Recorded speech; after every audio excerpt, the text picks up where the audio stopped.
गरुडगमन तव चरणकमलमिह मनसि लसतु मम नित्यम् गरुडगमन तव चरणकमल Ram Ram welcome to Bhojanalaya Tamil.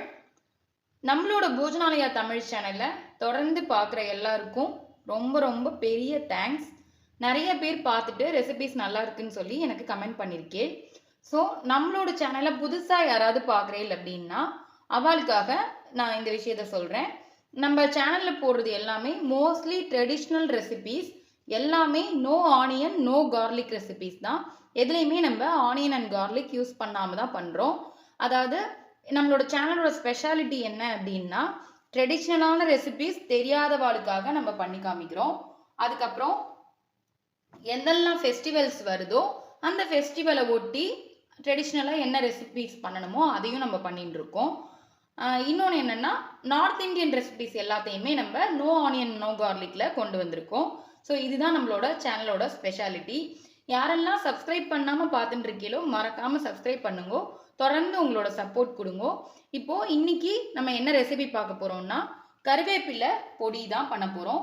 So இந்த வீடியோக்குள்ளே போகிறதுக்கு முன்னாடி நம்மளோட போஜனாலயா தமிழ் சேனலை மறக்காமல் சப்ஸ்கிரைப் பண்ணிக்கோங்க. இப்போ இது எப்படி பண்ணுறதுன்னு பார்க்கலாம். இந்த ரெசிபி எப்படி பண்ணுறதுன்னு பார்க்கறதுக்கு முன்னாடி மார்கழி 10வது நாளோட திருப்பாவை பாசுரத்தை என்னோட பொண்ணு பாடி காமிக்க போகிறா. ஜஸ்ட் அதை கேட்டுட்டு அதுக்கப்புறம் நம்ம ரெசிபிக்குள்ளே போகலாம். ராம் ராம் நமஸ்காரம். திருப்பாவை பாசுரம் 10. ராகம் தோடி, தாளம் ஆதிதாளம்.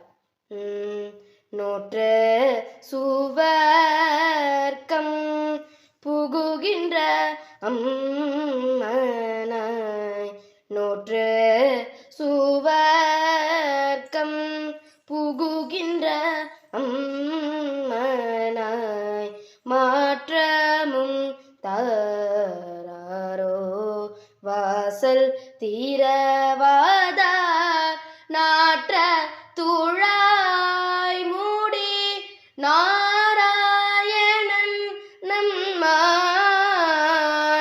தோற்ற பறை தரும் புண்ணிய நாள் பண்டோரு நாள், கூற்றத்தின் வாய் வீழ்ந்த கும்பகரணனும் தோற்றும் உனக்கே பெருந்துயில் தான் தந்தானோ, ஆற்ற அனந்தல் உடையார் அருங்கலமே, தேற்றமாய் வந்து திரவேலோரம் பாவாய், நோற்ற சுவர்க்கம். ராம் ராம். எனக்கு கொஞ்சம் கோல்டு இருக்கனால வாய்ஸ் கொஞ்சம் டபுள் கோலாக கேட்குறது, சாரி. என் பாட்டு எப்படி இருந்தது எல்லாரும் மறக்காமல் கமெண்ட் பண்ணுங்க. ராம் ராம். சரி, இப்போ நம்ம கருவேப்பிலை பொடி பண்ணுறதுக்கு ஃப்ரெஷ்ஷாக கருவேப்பிலை நல்லா ஒரு 100 கிராம் கருவேப்பிலை, அதாவது நான் கிராம் கணக்கில் ஏன் சொல்கிறேன்னா ஒரு அளவுக்காக சொல்கிறேன். அது எவ்வளோ வேணால் நம்மளோட குவான்டிட்டிக்கு ஏற்ற மாதிரி எடுத்துக்கலாம். ஒரு நல்ல நம்ம கையால் 2 கைப்பிடி இப்படி அமுக்கி பிடிச்சோன்னா எவ்வளோ இருக்கும் அந்த அளவு கருவேப்பிலை நான் எடுத்துட்டு இருக்கேன். ஸோ என்ன பண்ணியிருக்கேன்னா ஃப்ரெஷ் கருவேப்பிலையாக எடுத்து நல்லா வாஷ் பண்ணிவிட்டு, காம்போடையே நான் வாஷ் பண்ணிவிட்டு நல்லா அதுக்கப்புறமா இந்த மாதிரி இலையை மட்டும் உருவி வெயிலில் காய வைக்கல, நிழல் காய்ச்சலாக தான் காய வச்சுருக்கேன். ஈரம் போக நல்லா காய வச்சு எடுத்துட்டு இருக்கேன். இப்போ இதை என்ன பண்ண போகிறேன்னா வெறும் இழுப்பு சட்டியில் இதை அப்படியே போட்டு நம்ம வறுத்துக்க போகிறோம். ஃபஸ்ட்டு நம்ம ஏன் கருவேப்பிலையை வறுக்கிறோங்கிறதுக்கு ரீசன் என்னென்னா இது வந்து கொஞ்சம் நம்ம வறுக்கும் பொழுது வதன்னு இருக்கிற மாதிரி இருக்கும், லைட்டாக ஈரம் இருக்கிற மாதிரி ஈரப்பதம் இருக்கிற மாதிரி இருக்கும். கொஞ்சம் நேரம் கழித்து என்ன ஆகிடும்னா இது அப்படியே மொறுங்கி மொறுன்னு அப்படி நம்ம கையால் நொறுக்கினோன்னா நொறுங்கிடும், அந்தளவு ஆகிடும். அதனால தான் ஃபஸ்ட்டு நம்ம இதை வறுத்து எடுத்துக்கிறோம். ஒரு 2-3 நிமிஷம் இதை வறுத்துட்டும் இது எப்படி இருந்ததுன்னு நான் உங்களுக்கு காமிக்கிறேன். லைட் இந்த ஈரம்லாம் போய் ஒரு மாதிரி படப்படன்னு இதுவாக ஆரம்பிக்கும். கையால் எடுத்தோன்னா நொறுங்க வரணும், அந்த அளவுக்கு இதை ஃபஸ்ட்டு வறுத்து எடுத்துக்கிறேன். இது இப்போ நல்லா வறுபட்டு எடுத்து இது பார்த்தா தெரியும் உங்களுக்கு. இந்த இலையை இப்படி நம்ம எடுத்தோம்னா இப்படி நொறுக்க வரும் பாருங்க. இது இன்னும் ஆறிடுத்து அப்படின்னா இன்னும் நல்லாவே சூப்பராக மொறுமொறுன்னு வந்துடும். ஸோ ரொம்ப கருக விடக்கூடாது, அப்போ கருவேப்பிலையில் இருக்கிற சத்து போயிடும். ஸோ லைட்டாக இந்த மாதிரி கோல்டன் ப்ரௌன்னு சொல்லுவா இல்லையா, அந்த அளவுக்கு இந்த கருவேப்பிலையில் இருக்கிற அந்த ஈரப்பதம் மட்டும் போகணும். அப்போ தான் நம்ம இதை நாள்பட வச்சுக்க முடியும். அது மாதிரி இதில் எண்ணெயெல்லாம் ஊற்றக்கூடாது, வெறும் இழுப்பச்சட்டியில் தான் நம்ம இதை வறுக்கணும். ஸோ இது பாருங்க, இப்படி எடுத்தால் நொறுங்க வரணும்.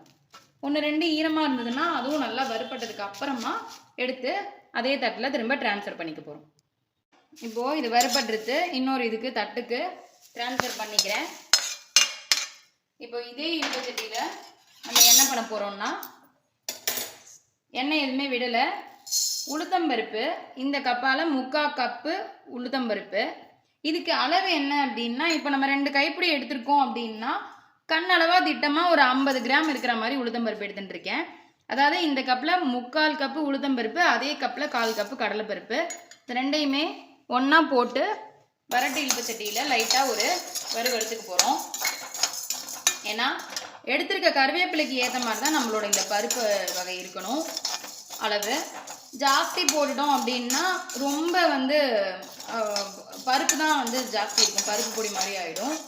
கம்மியாக போட்டுட்டோம்னாலும் சரியாக வராது. ஸோ கண்டிட்டமாக எடுத்திருக்க கருவேப்பிலைக்கு ஏற்ற மாதிரி நான் இப்போது ஒரு 50 கிராம் உளுத்தம்பருப்பு, ஒரு 25 கிராம் கடலைப்பருப்பு எடுத்துட்டுருக்கேன். மொத்தமாகவே ஒரு மேக்ஸிமம் 100 கிராமுக்கு மேலே தாண்டாமல் பார்த்துட்டோன்னா நல்லாயிருக்கும். நான் இது ஒரு 75 80 கிராம் எடுத்துட்டுருக்கேன்.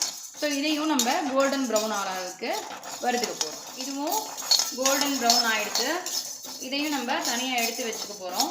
இப்போது அதே இழுப்பச்சட்டியில் சொட்டு எண்ணெய் மட்டும் ஊற்றுக்கிறேன். எதுக்கு அப்படின்னா, இந்த பெருங்காயம், கட்டி பெருங்காயம் நான் எடுத்து வச்சுருக்கேன், அதை ஃப்ரை பண்ணிக்க போகிறோம்.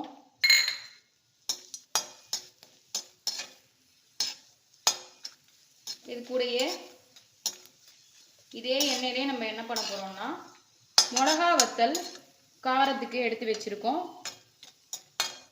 அதையும் போட்டுக்க போகிறோம். பெருங்காயம் ஃபஸ்ட்டு ஃப்ரை ஆகட்டும், ஃபஸ்ட்டு பொரியணும், அப்போ தான் நம்ம இது பொடிப்படும், நல்லா வாசனையாக இருக்கும். ஸோ இந்த மாதிரி பொடி வகையெல்லாம் பண்ணும்பொழுது கட்டி பெருங்காயம் போட்டுட்டோம் அப்படின்னா ரொம்பவே சூப்பராக இருக்கும். இதுவும் பொரிஞ்சிருக்கு, சாரி ஒரு பக்கம் புரியல, பொரிஞ்சிருக்கு. இதையும் நம்ம எடுத்துன்ற போகிறோம். இதுலேயே இந்த மிளகா வத்தலையும் நான் ஒரு பெரிய டேபிள் ஸ்பூனில் 1 டேபிள் ஸ்பூன் மிளகு எடுத்து வச்சுருக்கேன், அதையும் இதில் சேர்த்துக்கிறோம். ஸோ இதில் நமக்கு மிளகு தான் ரொம்ப முக்கியமான இன்க்ரீடியண்ட்டு. ஸோ லைட்டாக ஒரு வறுத்துட்டு இதையும் ஆஃப் பண்ணிட வேண்டியதான். இப்போ இது எல்லாத்தையும் ஆறின உடனே இப்போ நான் ஆஃப் பண்ணிவிட்டேன். மிளகா வறுபட்டுருக்கு. ஆறின உடனே கல் உப்பு போட்டு, வேணுங்கிற அளவுக்கு கல் உப்பு போட்டு, ரொம்ப நைஸாக பண்ணக்கூடாது, அதுக்குன்னு ரொம்ப இதுவாகவும் பண்ணக்கூடாது, ஓரளவுக்கு குறைன்னு இதை பொடி பண்ணி எடுத்துன்னு வர போகிறோம். ஸோ இது எல்லாத்தையுமே நம்ம பொடி பண்ணிட்டாச்சு, வறுத்துண்டாச்சு. ஆறின ஒன்று பொடி பண்ணி எடுத்துன்னு வர வேண்டியதான். மிளகு கூட நம்ம எண்ணெயில் வறுக்கணும்னு இல்லை, நான் முன்னாடி வறுக்க மறந்துட்டேன், அதனால இந்த மிளகு எண்ணெயில் போட்டேன். மிளகாய்க்கும் பெருங்காயத்துக்கு மட்டும் எண்ணெய் விட்டு வறுத்தா போதும். ஸோ இப்போது இது எண்ணெய் போட்டதுனால ஒன்றும் தப்பு கிடையாது, லைட்டாக தான் நம்ம போட்டிருக்கோம். இது இப்போ நம்ம பொடி பண்ணி கல் உப்பு போட்டு பொடி பண்ணி எடுத்துன்னு வந்துட்டு காமிக்கிறேன். முதல்ல பருப்பையும் பெருங்காயம் மிளகாயெல்லாம் பொடி பண்ணிவிட்டு அதுக்கப்புறம் லாஸ்ட்டாக கருவேப்பிலை போட்டு பொடி பண்ணி எடுத்துன்னு வர வேண்டியதுதான். பாருங்க, கருவேப்பிலை பொடி நல்லா சூப்பராக நம்ம இந்த கன்சிஸ்டன்சிக்கு பொடி பண்ணி வந்தோம்னா சாதத்தில் பிசைஞ்சு சாப்பிட்றதுக்கு நல்லாயிருக்கும். இதோட கலரும் பாருங்க ரொம்ப சூப்பராக இருக்குது. மிளகு வாசனையோட நல்ல கொஞ்சம் காரமாக தான் நம்ம பண்ணியிருக்கோம், ஆனால் காரம் சாதத்தில் சாப்பிடும் பொழுது கம்மியாயிடும். இன்னொன்று நாளாக அடங்கிடும். ஸோ இதை இப்போது நம்ம இந்த மாதிரி ஒரு கண்ணாடி பாட்டிலில் தண்ணி எதுவும் பற்றாமல் அழகாக ஸ்டோர் பண்ணி வச்சுட்டோம்னா சூடான சாதத்தில் நெய் இல்லைன்னா நல்லெண்ணெய் விட்டுண்டு சாப்பிட வேண்டியது தான். இப்போது ரெகுலராக கருவேப்பிலை நம்ம ஃபுட்டில் எடுத்துக்கணும், ஆனால் பச்சையாக சாப்பிட பிடிக்கல, ஒதுக்கி வச்சிடுறா குழந்தைகள் அப்படிங்கும்பொழுது இந்த மாதிரி பொடி பண்ணி வச்சுட்டு டெய்லி கொஞ்சமாக மோரில் கலந்து கொடுக்கலாம். இல்லை ஒரே ஒரு வாய் வந்து சாதம் சாப்பிடும் பொழுது, டெய்லி சாப்பிடும் பொழுது கொஞ்சமாக ஒரு வாய், டெய்லி இல்லைனாலும் வாரத்தில் ஒரு 2 அல்லது 3 நாள் இந்த மாதிரி சாதத்தில் கலந்து கொடுத்தோம் அப்படின்னா இந்த இளநரை வர்றது, அதுக்கப்புறம் வந்து அயன் டிஃபிஷியன்சி இருக்கிறவா, மெயினாக வந்து குழந்தை பெத்துண்டவாளுக்கெல்லாம் வந்து ஆரம்ப நாட்களில் வந்து இதெல்லாம் தான் கொடுப்பா. ஸோ வயிற்று புண்ணை வந்து ரொம்பவே ஆற்றும். ஸோ இது நம்ம இப்போது அப்படியே ஸ்டோர் பண்ணி வச்சுக்க போகிறோம். இப்போது சூடாக நம்ம சாதம் வடித்து எடுத்துன்னு இருக்கோம். நான் இன்னைக்கு பாஸ்மதி ரைஸ் பண்ணியிருக்கேன். ஸோ நார்மல் ரைஸ்லேயே நம்ம சாப்பிட்லாம். என்கிட்ட இன்னைக்கு இருந்ததுனால இதை எடுத்துன்னு இருக்கேன். இதை கொஞ்சமாக நான் எடுத்து போட்டுக்கிறேன். நல்ல சூடான சாதத்தில் நெய் விட்டு நம்ம சாப்பிட போகிறோம். இப்போ இதில் நல்ல நெய் விட்டுக்கிறோம். இது கருவேப்பிலை பொடிக்கு நெய் தான் ரொம்ப சூப்பராக இருக்கும். நல்ல நெய் விட்டுக்கலாம். இதில் கொஞ்சமாக நம்ம பண்ணி வச்சுருக்க கருவேப்பிலை பொடி சேர்த்துக்கிறோம்.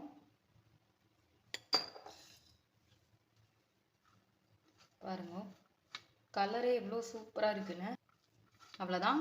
இதை அப்படியே பிசைஞ்சு சாப்பிட்டோம்னா அமிர்தமாக இருக்கும்.